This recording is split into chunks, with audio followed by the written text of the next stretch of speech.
Now we're going to talk about disposable matrices. These are going to be used when we're working on either doing buildups or working on pediatric teeth. So we have two different kinds. We've got the orange one and we've got the purple one.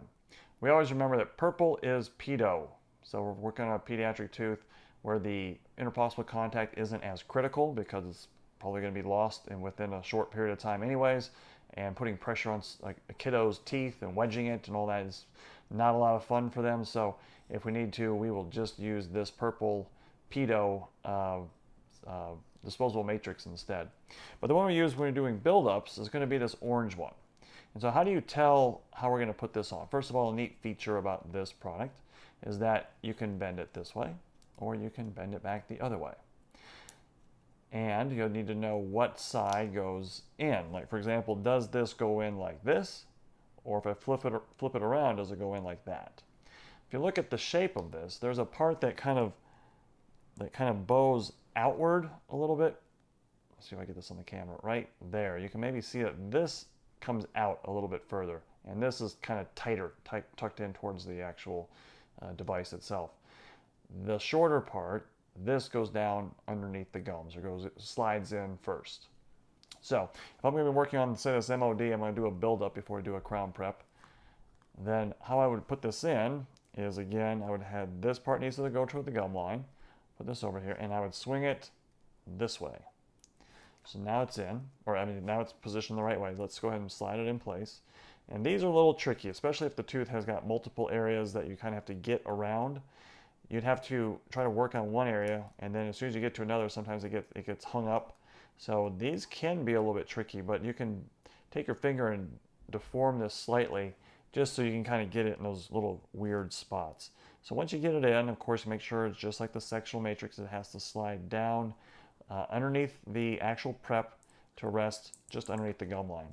And as you're tightening this, you got to hold it in place. So many times we'll just hold it right over the tooth as we twist this locking mechanism. Now, you want to make this nice and snug, but you don't want to get it too tight. Because if you go too tight, it's going to snap and break, and then you'll have to take it out and grab another one. But this is that's about tight enough right there. And so you can take a look when it's in place. It's perfectly covering around that tooth, and it's great for when we don't really care much about getting a contact, but we just still need to control where the composite flows to when we're packing it in place. And if sometimes there's a gap, we may put a wooden point in place, which, by the way, I'll kind of go over quickly some points. In the office, we have different points or different wedges. We have this one wedge used primarily, and then we have these little wooden ones that come in various widths, thicknesses in order to close up a space that's in there tighter. Or we have these plastic ones. These plastic ones are kind of a neat design that you can take them and you can either break them right off or you can bend them. And now, when they're bent like this, you can go straight in and wedge it in place and leave it in place. Remember, the patient's cheek would be right here. So these are kind of handy to put on. Or once you get it in, you can always just twist. Oops, that's not working right. Put it in there, and then you can break it off. But most of the time, you just actually leave it in there, and then when you're finished, you just slide it out, so you don't have to use a cotton forceps to do that.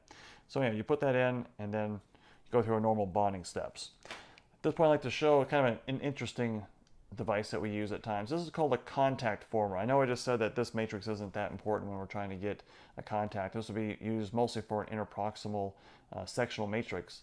But what this does, if the doctor sees it, even after putting in this, some kind of matrix system, and even after they put in the bitine rings and everything's being pressed in the right spot, but there's still a little bit of an open space the doctor can see between this actual matrix and the tooth next to it, they can actually push.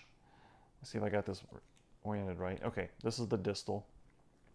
You'd actually take and put this in, and the doctor will push distally, and while he or she is doing that, the assistant would come along and right on this top platform would take the curing light, rest it right on there, and while the doctor is applying pressure, activate the curing light, and it will cure the composite right through the platform down to the tip, and will get the composite beyond this tip set.